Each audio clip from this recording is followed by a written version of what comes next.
All right, it looks like we're live on Twitch. Awesome. Um, I guess welcome to HellaConf 2020, the Hella Secure Shift Lefter conference. We are super lucky to have Tanya Janca as our keynote speaker, even though we're basically going to be doing a little bit of an interview. I thought that might be a little bit different than what you usually do, just because I know you're doing speaking engagements like all the time. So I guess first thing is how are you dealing with like what's going on right now with sheltering and social distancing and all that good stuff.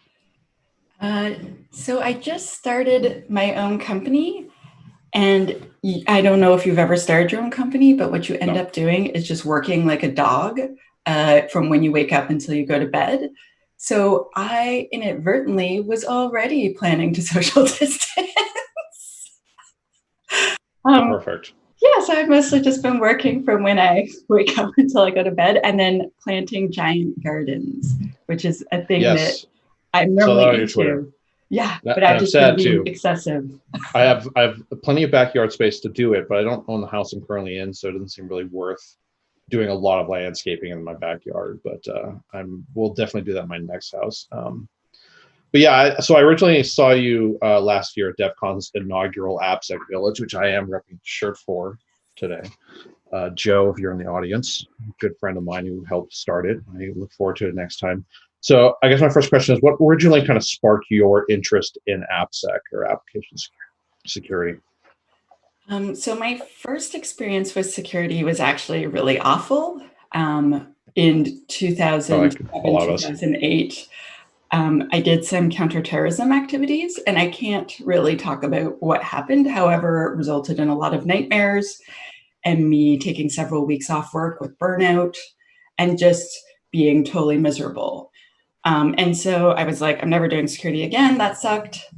Um, and then I went back to software development, the thing I'm really good at. And then years later, so I've always been a professional musician and performing in bars all around town until the past 2 or 3 years because all I do is fly places. But anyway, so I was in a band, and then they hired this pen tester in my office, and he was in a band. So we were like instant besties. And one day I was saying to him, like, hey, my band wrote this song called Mandatory Dance Party, and we want to make this mobile app where when someone gets close to you and you both have the app, it's like beep, beep, beep, and then it plays a song, and then you have to have a dance party. And then based on the shaking of the app, whoever shakes the most, like, wins the dance party. And he's like, there's nothing more that I want to do than make that app with you. That's awesome.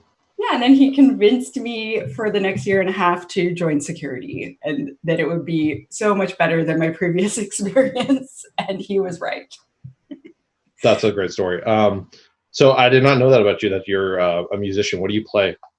I play guitar, drums, and I sing. So I was a folk singer for a long time. And then I also was in like hardcore and like power pop bands.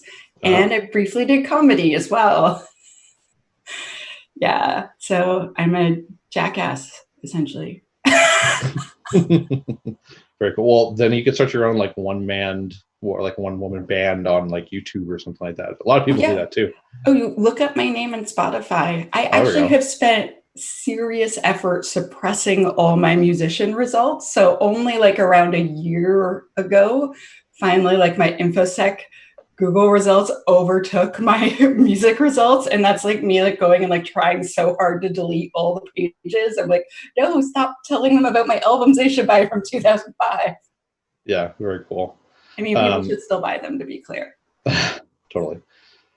So you were previously at Microsoft, correct? And Yeah. then you, as you mentioned, you've left to start your own personal venture into AppSec with shehackspurple.dev. Mhm. I guess actually, first question is, what's the story behind She Hacks Purple? Is it just favorite color? Um, so when I used to play music, my friend Mel, her email was Mel plays guitar, and mine was, I believe she plays guitar. Because it's so hard to get like a Google address that isn't with a bunch of numbers and crap behind it. And so when I started into like security, I made She Hacks computers.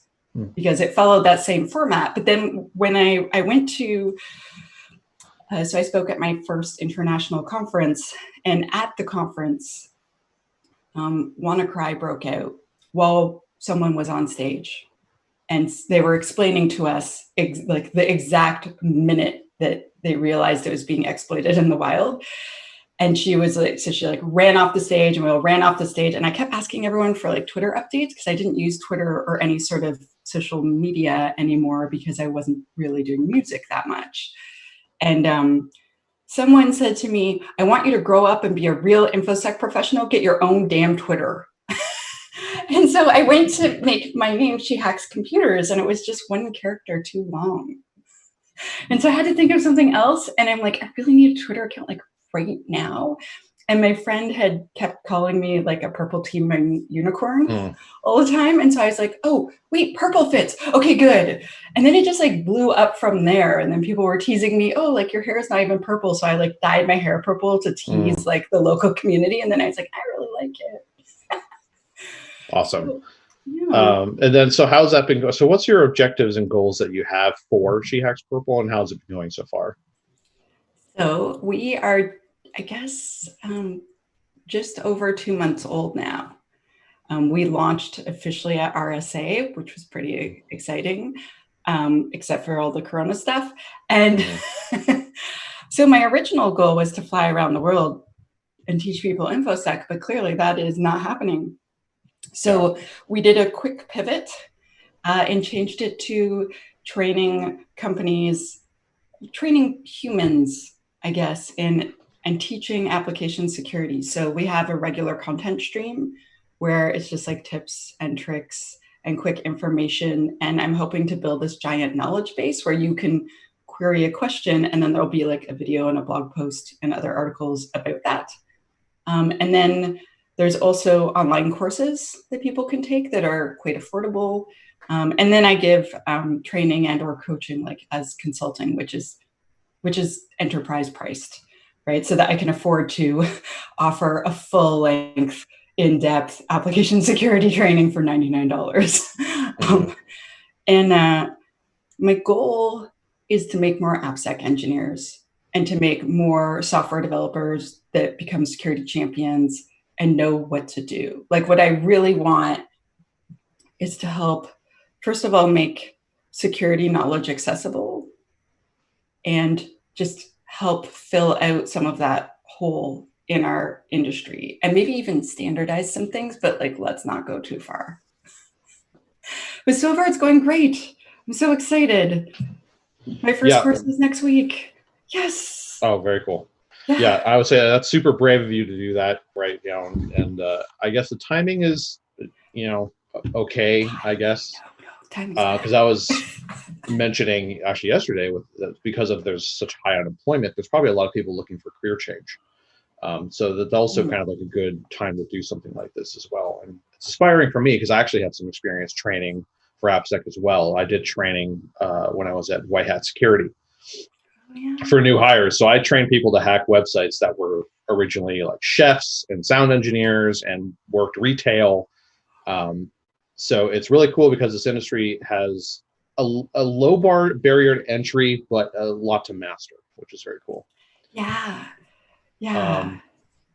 So if you were to do like a easier, sorry to interrupt you. I'm hoping to just make it easier to like learn.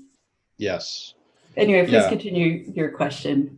Yeah. So like if you were doing like consultancy and building a new AppSec program from scratch, like kind of what would your day one look like? Like what's the immediate concerns? So two things. The first thing I always want is an application inventory, but that's actually like a long list. That takes a while. Usually what I do is I ask if I can have copies of like all their scans and like incident reports and stuff, and kind of pour over them to see if there's some patterns that are really obvious that we could just knock out right away, because they're probably bleeding out in certain areas and they don't know it. And there's like a bunch of things that I usually see everywhere, but there's also usually like a bunch of surprises. And if they don't have any incident reports, that is a thing you need to look at. Like, oh, I actually I hear quite a bit from clients, or like back when I was an employee, I remember starting somewhere and they're like, Tanya, we never had any security incidents before you got here. But we've been having one almost every week since you got here. And I'm like, oh, here's 27 more I haven't reported yet. Yeah. And they were just like, but this is you. And I'm like, no, actually, so you have been just bleeding out your data onto the internet for years and you just had no idea. So like let's start with like stopping the bleeding, and then let's make like a program for success, right? Like immediate trauma, like triage, and then let's make like a big plan. Yeah, it's like it's always there. It's just you weren't looking until people like us actually find them. Like, here you go. 100%, Aaron. So Mhm. true.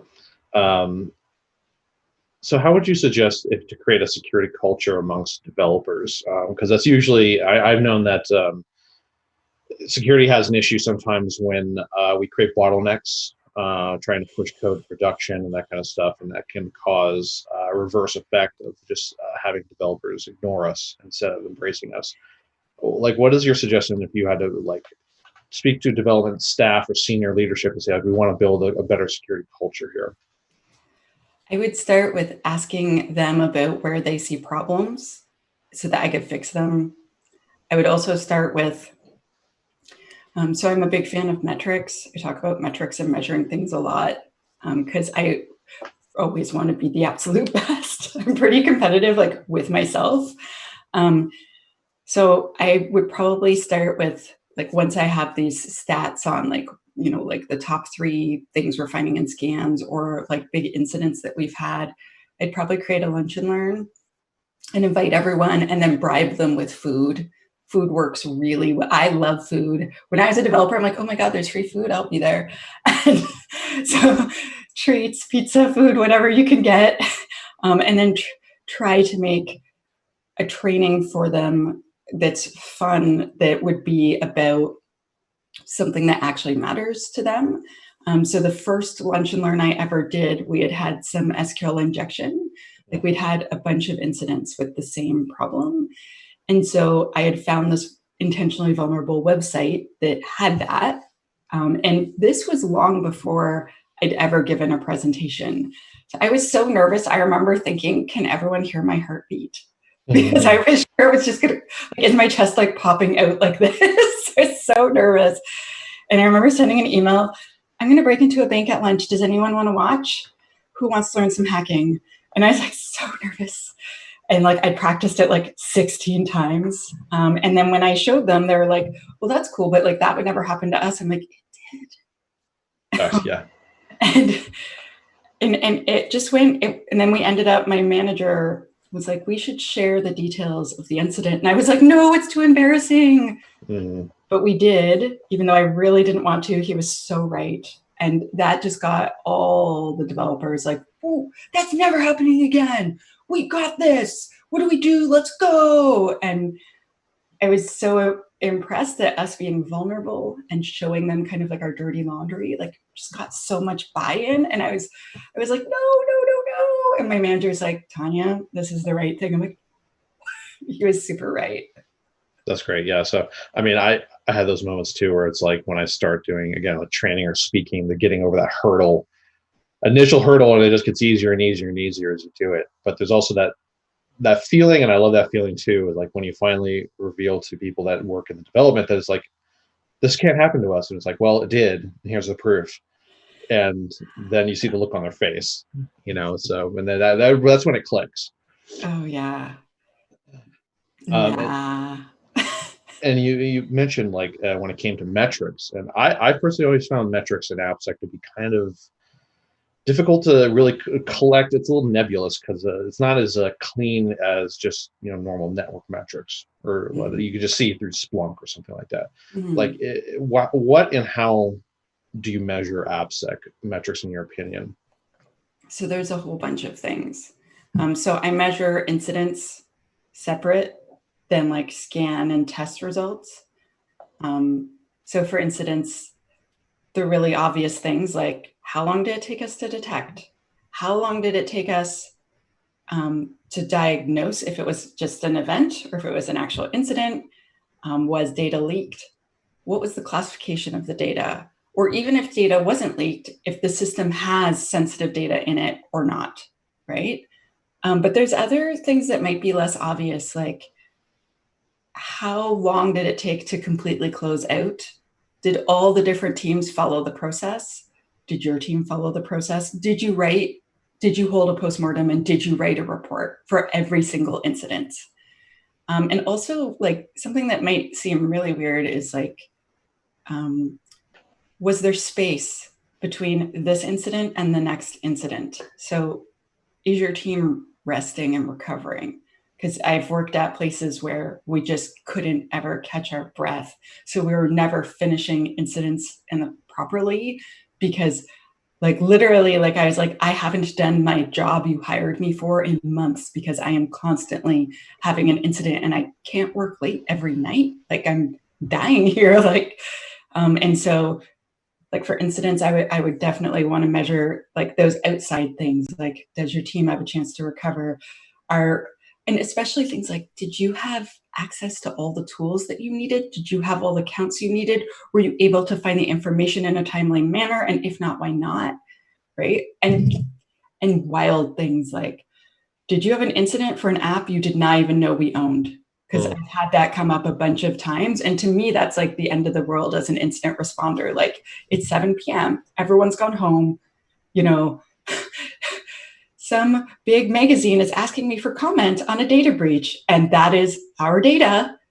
And I have no idea what this app is. I don't have a link. I don't know who works on it. And I'm just going to have a personal panic attack right now. Right. And so, like, to me, that is like a huge sign of a gigantic problem of a thing that you could fix for the future. I'm like really obsessed with the idea of, I want it to be the incident response team to be a hot knife slicing through warm butter. And it takes a while, but once you do, like, incidents, like, you can prevent a lot of incidents basically, or make them just events instead of incidents. So I tend to look at that a fair bit. And then I don't know if we're like going over time because I'm like, okay. No, keep going. Okay. So for metrics on apps, so first of all, like, all your automated scan results, all of that, I want to see it. I really want to see it. And I want to know, first of all, so the types of incident or the types of like vulnerability. Sorry, you're like, you looked like for a second you wanted to say something, and I was going to let you. No, go ahead. So I want to see, first of all, so like, let's say like you have tool number 1 and tool number 2. And so you're finding these types of problems. If I do a training on those problems that we keep finding, do I see a sharp decrease in those? And if I do, awesome. If I don't, why not? Like, did no one come to the training? Did people come and then not do anything? Like, do they need some tools? Or did they try to update the stuff, but they can't get it through the pipeline, and like, they just can't get permission to release, right? And so then once you're seeing like a decline on a bunch of the things you've already been finding, am I adding a new tool? And so sometimes, like, I've worked places and they're like, well, the vulnerabilities we're finding actually went up this month. Like, what are you even doing? I'm like, we added a new tool. And so we're finding new types of things. So this is actually awesome, because if you look at the previous types of things we've been finding, all those went down because we've been working on those, right? But now we've added a third tool, which is different, which looks for different stuff, looks from different angles. And, you know, once we've tuned it so it's not showing us crap anymore and it's showing us accurate results, then I want to see those slowly go down, right? And I want to, yeah. So I want to see patterns like that. So sometimes we measure vanity metrics. So we'll say, oh, like, this team, you know, this team has less, you know, results in our, you know, vulnerability management software, which is usually an Excel spreadsheet. Like, you know, they're doing a better job. I'm like, well, actually, like, they're only using one of the 3 tools we provided, or, you know, their app is like a 1-page app and there's only like 1 person on the team that it doesn't really do it, or it has like all these APIs behind it, and like, we're not scanning any of the APIs, we're just scanning the dummy face, like the GUI in the front, and then like, we're not getting a complete picture, right? And so I feel like it's really important to go past the general, like, what people often in startups call vanity metrics. So like, this number is bigger and this number is smaller. And so this, and it's like, well, I want to know the story behind it. Does that make sense? Yeah, it does. I find that interesting too with the rest period between incidents type, because it's almost like saying like it's like almost the people metric, right? It's like how often are we being worked, and that sounds like it'd be a good thing to share when you're doing hiring, right? To be like, well, we have too many incidents, we need more people, that kind of stuff. So that's actually a great idea. I never thought of something like that. I worked, so I was the CISO for the election for Canada in 2015. And so as you can imagine, like it's a big thing to run an election for the entire country. Mhm. And it was actually the longest election process that we've ever had. So it was 89 days, which was pretty intense. And afterwards, they rested the staff intentionally. So we would have I was management, and they're like, okay, so we want you to like on purpose make your team rest. And I was like, you mean like give them days off? They're like, nope. We mean things like very gentle things for them to do, like let them, ask them to catch up on emails slowly, like have a team meeting that's 2 hours that's at a coffee shop and ask them how they feel.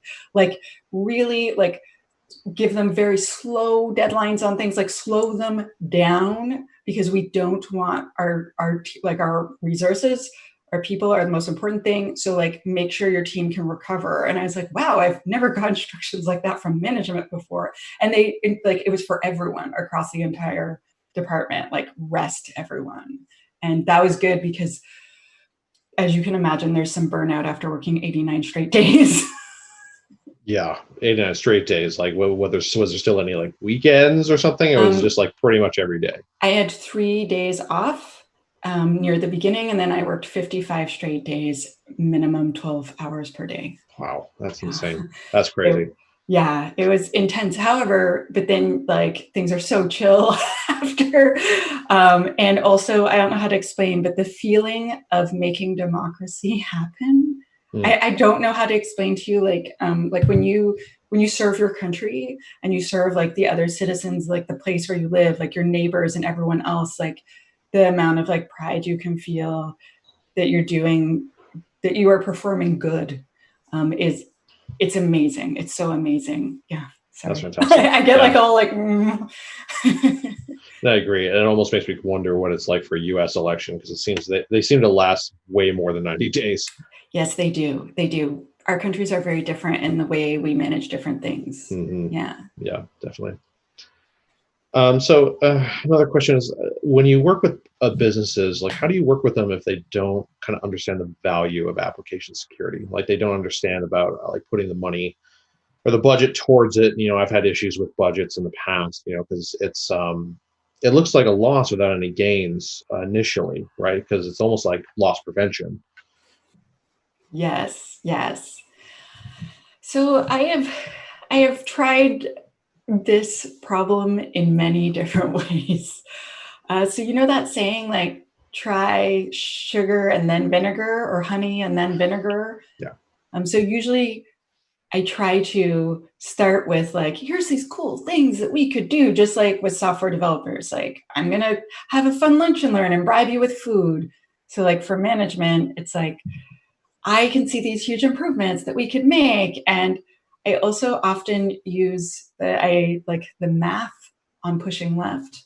So I don't know if you've ever seen some of the math on how much less it costs to fix a bug earlier in the system development lifecycle, but it's exponential. Yes. Right? Like the earlier it is versus the later it is, it costs way, way more. And also the fix you do is likely to be lower quality. Let's put it like that. Yeah. If you do it, especially after prod and you're doing like something fast. And then I explain how much incidents cost. And so sometimes that works. I have worked at a few places where they brought me in so they could check a box. And I don't know if you've had that happen to you before, but it can make you feel like, why do I even bother showing up to work? So I worked somewhere and they just didn't, like we found a million things, but they didn't want to fix any of them. So I had this epiphany, and I made a risk sign-off sheet, which does not exist as far as I know. I just totally made up this really official looking document. I just like copied other official documents and like made it like put our letterhead on it and all of this stuff. And then I listed all of the things that they wouldn't let me fix, and then the potential business risk of us not fixing it. And then I sent it to like the departmental security officer, like, so he's in charge of physical security and cybersecurity. And then also the chief information officer. And I was like, as C-level executives, I need you to sign off on this risk because I cannot accept this risk as head of AppSec, but you can. And then the departmental security officer calls me and he's like, what is this crap, Tanya? I'm not saying, I've got to page 3. This is bullshit. Why aren't you fixing this? And I was like, well, Bill was such a badass. Like that person that was like a Marine and then like a pilot and then a this and like, this is like his, I'm going to just coast into retirement, like position where he's just like chilling out. And he was like, rawr. So he was like, you tell them Bill sent you. And so I was like, well, Bill said, and people, it's like they would literally jump out of their seats and run around in a circle and be like, let's go fix it. Bill said this. It was so amazing. And like, Bill's like, I'm not signing this document. And he's like, okay. and it was, because I had talked to my director about it, and he was like, Tanya, if we're not paying attention, it's because we don't understand the risk.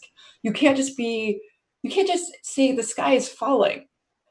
I don't care if like Chicken Little's coming or some crap like that. He's like, I need you to tell me if we allow people to frame our webpage, right? And we're not blocking that. And our business model is to have people go door to door and have them enter very, very sensitive information into the system to have them sign up for all these government programs. Then we are setting ourselves up for someone else doing this. And then this is what we would have to do when there's a data breach. We would have to inform, we'd have to report ourselves. We'd be in the media. We would do this. We would do that. We would do this. And like, it's one line of code to put these 2 lines, because there's 2 security headers, right? Yeah. Like, and they're just like, yes, ma'am. Right? Like when I explained it like that, I'm like, imagine me, I'm doing this. Wouldn't you trust me? Wouldn't? And they're just like, but before, when I was freaking out about it and telling them, like, I'm like, no, but it's just mandatory. And they're like, according to who? I'm like, me. So yeah, definitely the risk sign-off sheet is like a stunt that I have pulled just a handful of times when I felt I absolutely needed to. But I mean, executives are accepting the risk whether they sign the paper or not, right? Like I had one refuse to sign, and I was like, it's in writing that you refused to sign, but then you also refused to give me the power to fix it. And they were like, damn you and your checkmate. Yeah. No, that's perfect. And it's nice for getting that almost that sign off or approval from someone that's like a CISO or something. It's almost like the corporate like license to kill. Yes. Just to like come in and say like, well, the CISO said this. But yeah, it's all about framing when it came to communication of these types of issues, and that's super important. Yeah. So about SLAs, I know that in a perfect world, SLAs are a great way to standardize the time to remediate, right? But what's your experience when it comes to like SLAs, and any advice on like helping to get stuff remediated within SLAs? I know I've had issues with that in the past a lot of times. I have not had the pleasure of working at a single place where I was able to implement SLAs on the developer side. However, I have tried to issue SLAs on my side. And by SLAs, we mean service level agreements. I got called out in training this week for not explaining that that's an agreement you have of how fast you'll get back to people. Yeah. So I have found that as the smaller group, so AppSec's always the smaller team, that us being a bottleneck has been a problem. So I've worked with managers to talk with them about like, okay, so we can offer this much support, or, you know, I'm assigned to these 3 projects, but I can't be assigned to the other 18 projects and still do my job and still respond to incidents and not be a giant bottleneck. So either you need more staff or you need to pick these 3 projects really carefully. So let's talk about that. Like, you can't assign me to 2,000 apps. Like, I worked somewhere once and there was 2,000 apps. And I'm like, I was trying to explain to them, it's like a fire hose being aimed at a small teacup and it being turned on full time. And that's what my inbox looked like. I actually had developers writing me on LinkedIn and like through my website so that they could ask for help for work, because they're just like, I really need to know this and I don't know. And you're our only AppSec person. And I'm like, do you see how we need more resources? For getting developers to fix things according to an SLA. So I have not been allowed or like ever had an agreement from a dev team. But what I have done is talk to them about putting it in different sprints. So could I get these 3 bugs in this sprint, please? Because this is like really important to me, but these ones can wait until you're doing those other features that are in 2 months from now. Could we talk about what goes in this one and what goes in that one? And then sometimes they'll kick some of them out into the next one. But if I get like a bunch of them in, that's good. But it's often like, hey, could I come to your team meeting, like, and just kind of listen in? And then I'm like, oh, I was wondering about these bugs. And yeah, sometimes I do bring cookies. Like when I've worked in offices, it sounds so like being email too. This helps, and I actually really like baking. And so sometimes I'm like, oh, I brought cookies, and they're just like, you're going to sign us bugs. I'm like, maybe. Also, the sugar vinegar, you know, thing. Yeah. Like I find starting almost always with like kindness and generosity, and like, how can I help you? Like starting with like, oh, do you have a security question? I would love to come and whiteboard that with you. No problem. And like just like offering myself to help all the time, like help.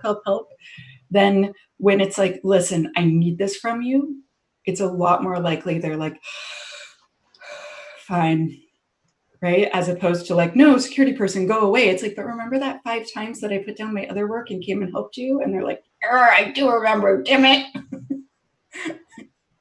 Yeah, totally. That I think also underlines an important thing of that. I think in this job, those soft people skills are not just getting more important, they were always important, but it's going to get more important as we go along. And that also reminds me, I believe you started, I don't know if it was you started it, but someone started a hashtag of like, this is what a hacker looks like. Yeah. So it started a little bit with, oh my gosh, all of a sudden I'm blanking on his name, Marcus. So his book, the Tribe of Hackers.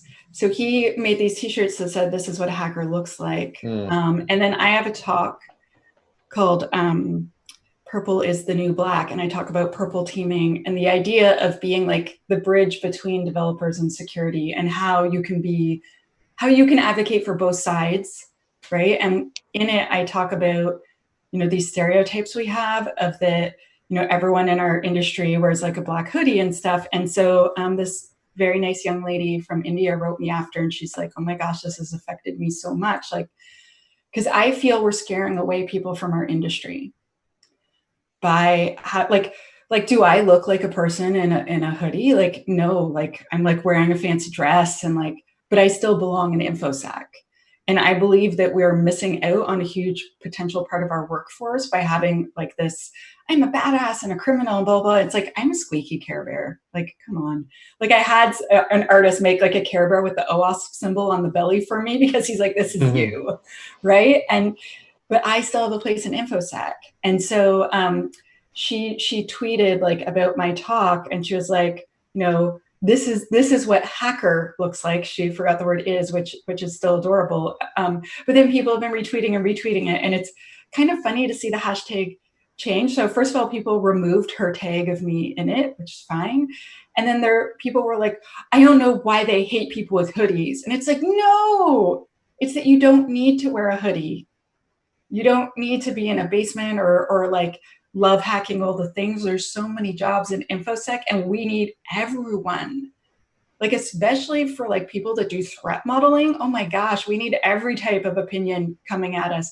If we just have one viewpoint, we're going to miss so many of the risks, right? Like, anyway. Yeah, no, I agree totally. But yeah, like this is what a hacker looks like. Like look in the mirror next time you go to a conference or a meetup, which will be a long time. I respect that. That's what a hacker looks like anyone. It looks like a person that wants to help solve problems and protect people. Really. Yeah, just when you have a team recruiting of just all of those black hoodie types, that like just isn't really going to fly anymore. At least when I started, that was kind of how it was. But then even within that group, there were a couple of people that were just totally not that. Well, what you perceive. It almost reminds. I don't know if you've ever watched Silicon Valley on HBO. But the one character, the one from Party Down, I forget the actor's name, where he's like the deadpan satanic guy who's like also a security guy. That's like what I imagined as like the great joke of like security people, but then it was like not reality. Yeah. And there's like so many TV shows with like cops or not cops, but like, you know, like the spies or whatever. And then they always have like the security person is always like they've been in jail and they often like, I mean, I realize I have purple hair, but I was in punk bands my whole life. Like I've always had purple hair. And like there's like the stereotype, and it's frustrating because although like those are my people, really, being in punk bands, like almost all of my female friends have like sleeve tattoos. Like they're like, how did you not end up with sleeves after like your musician experience, right? But like, but like I want InfoSec to attract everyone, not just like a subset of everyone. And like when we project like this is us, this is us, this is us, it's like, why wouldn't people believe that that's us? Agreed. Yeah, definitely. So I actually got a question on Twitch chat. So what are your thoughts on tooling, specifically the IAST or RASP in the incident response process for AppSec and security teams? Is it bang for the buck, or is it too much tuning? Okay, so I am a big fan of putting a WAF or a RASP in for the sole purpose of being able to issue a virtual patch during a 0-day situation. So I have worked at some places where they are specific targets, which I cannot name. But when you're responding to an incident and there is a 0-day being actively exploited in the wild, specifically struts, like struts, right? Like what happened to Equifax could have happened to so many more places. And me like consulting and telling all of my clients, and like, just put up a RASP, like just put up a WAF, or like just put up mod security with no rules, with nothing in it, for the sole purpose that you can just throw your own regex in there.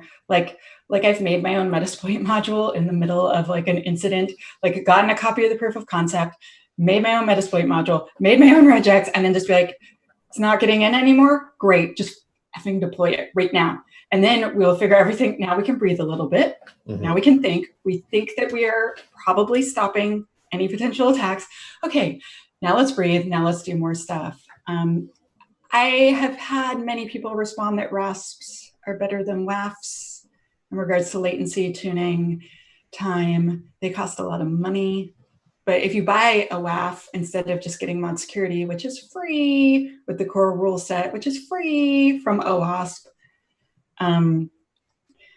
it's I don't understand why you would pay for a WAF when you could get the free WAF. But a RASP is, from what I understand, like less latency, less really high qualified engineers required to run it. But I've only really used one, so I don't have like a bright picture of seeing all of them and understanding as an industry how all of them are working. And like some of them call themselves next gen WAFs, and some of them call themselves reverse proxies. And they're like, I don't want to be called RASP. And I'm like, I really need us to all agree what we're doing so that I can advise clients and sound intelligent. Yeah, but for IAST, I'm not sure if IAST would actually necessarily I guess it depends on what's come in and if there's a specific test for that. I asked for that. I mean, I'm a fan of just taking Burp Suite and just trying it myself. Like if it's a 0 day specifically, if you can get like a copy of the proof of concept that's out there, which you can, you often can, right? And then very carefully in an isolated environment, take a look at that. I'm also a firm believer in making sure that you have a place where you can do safe security testing at the drop of a dime if you need to. Not every place has that or can afford that.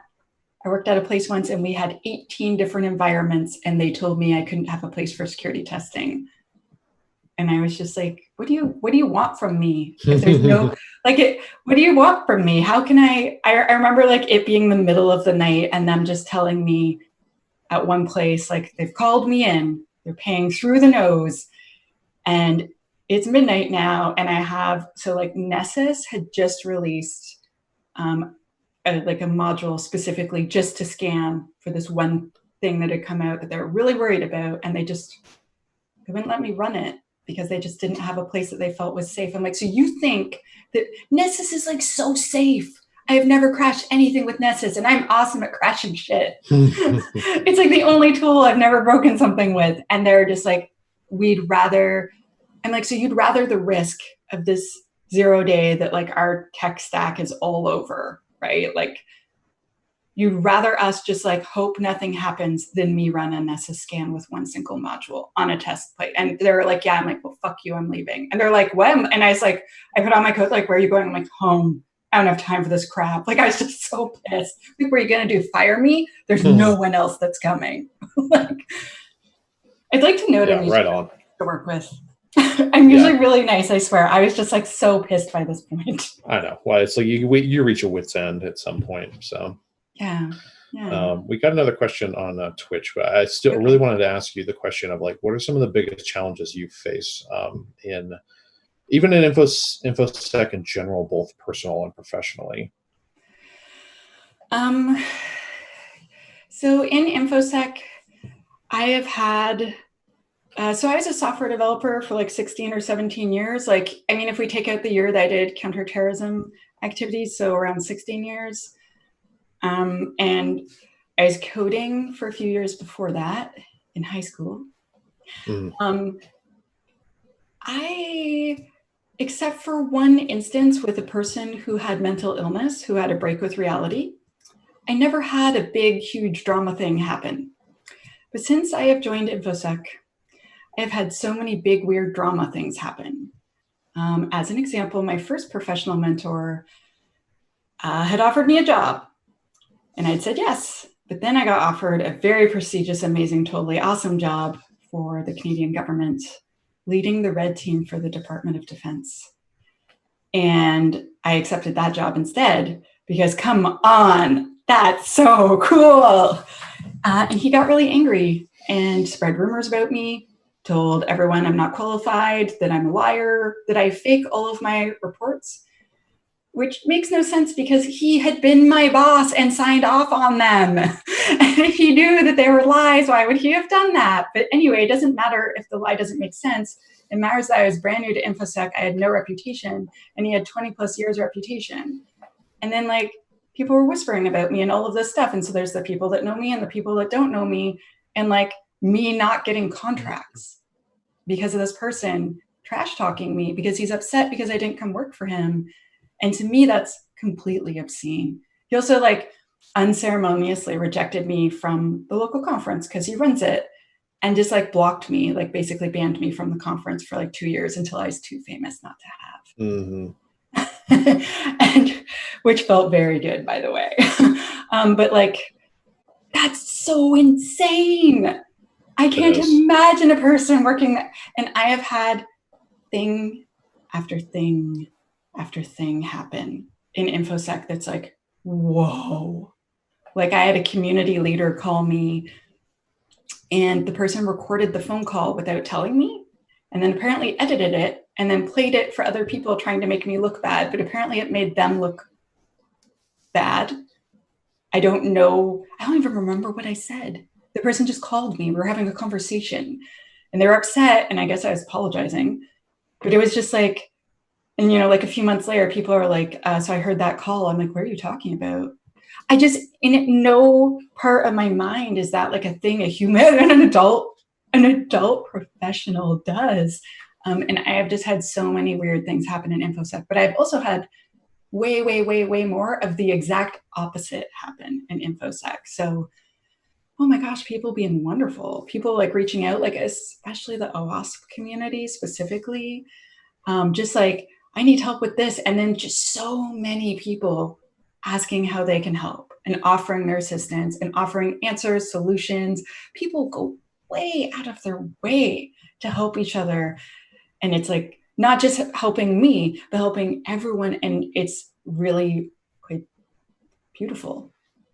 And so I'd like to note that it's way more good than bad, but we have like a couple examples of like, we don't need that person to be part of our pool. Like, can we vote them off the island? Yeah, shunned. Yeah. Banned. Cool. So, and then we got another question on Twitch. Hi, everyone on Twitch. Thank you for joining us. Thank you very much for coming to the very first HellaConf. I am very hopeful that Aaron and Ray will have more. Who here? Okay, so please answer on Twitch. Who here reads HellaSecure, the blog? I do. Aaron, you will be happy to know I just finished reading all of your blog posts. Oh, thank you so much. I loved them. They're awesome. I actually send some of your posts to clients if I don't have like a blog post that I feel covers the topic like you do. Or sometimes I'll put one of your Array's posts like underneath my posts. I'll be like, read mine, then read theirs. Your blog's awesome. Also, like, when are you going to syndicate me? Just kidding. Well, like I said, like I know I'm like definitely planning on expanding a little bit. So those plans are, just plans, and yeah. we'll get into that. Your blog is great, though. Everyone, you should read their blog. Thank you so much. Please share the link in the Twitch channel so they can all go bookmark it.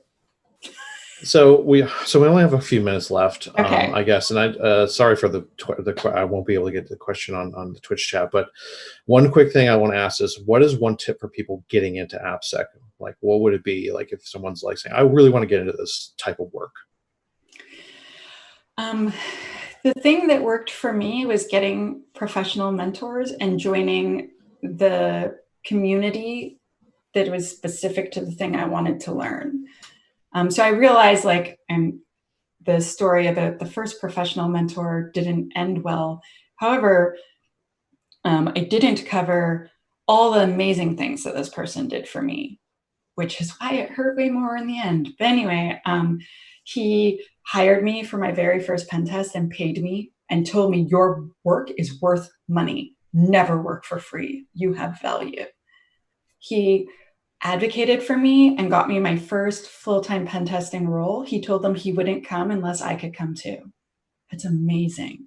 He told me, read this book and read that book and like work through this and then come to me when you're done so I can tell you the next cool thing to learn. He offered to let me like into various different training things for free. So if you can find a professional mentor who can help you. So like then I joined OWASP and I found my next couple of mentors who all were awesome. Every single one of them since then has been awesome. And like having some people who always have your back, who can help guide your learning, who can introduce you to all the right people so that you find that job. Like you might just call them friends, but like you forming a network of people that you can trust, that's very, very, very important. Yes, I definitely agree with that. Super good advice. All right, well, I think we're basically all done. We're about at time, so go ahead and do a couple shout outs about yourself with your security groups and meetups and anything you have coming up. Okay, so I love OWASP, and I strongly believe everyone should check out their local chapter. I'm just such a huge fan, and we also have a lot of really cool projects. Check those out too. I am one of the founders of WOSEC, Women of Security. So if you are a woman or identify as a woman at all, we welcome you. We have 32 chapters around the world, and we're like a year and a half old. And basically we brunch and bitch and hang out and make friends. Making friends is super important. Like everywhere I've worked until Microsoft, it was always just a zillion dudes and me. And like, I love men, but I also like women's friendships as well. I don't just only want to have men in my life. And so WOSEC has just been like this super cool, fun time. Please visit shehackspurple.dev and consider perusing some of my courses or my content. And you can follow me on YouTube, Twitch, LinkedIn, Twitter, dev.to, media. Like there's just, if you just look up She Hacks Purple, that is me. And just joining your community will have so much value for you, and you will meet such fantastic human beings. Things coming up. Honestly, I am all of a sudden drawing a huge blank. Oh yes, okay, sorry. On Tuesday, I am teaching my first course on behalf of, live streamed course on behalf of She Hacks Purple for virtual AppSec days from OWASP. So it is my first time giving official training by myself, and I'm like super, super, super excited. And it's my content. It's not like someone else's content this time. And I'm like, yeah, I actually just gave the training to a bunch of friends this week and did like the entire course for them and got a good review. So I'm pretty pumped. Great. Fantastic. Thank you, Aaron. Well, thank you so much for doing this. This is so great. Everyone for follow Tanya at She Hacks Purple. She's awesome. And continue to watch. We'll have a next speaker starting at 10 o'clock. Bye, everyone. Thank you. Great. Thank you, everyone, so much. Thank you, Tanya.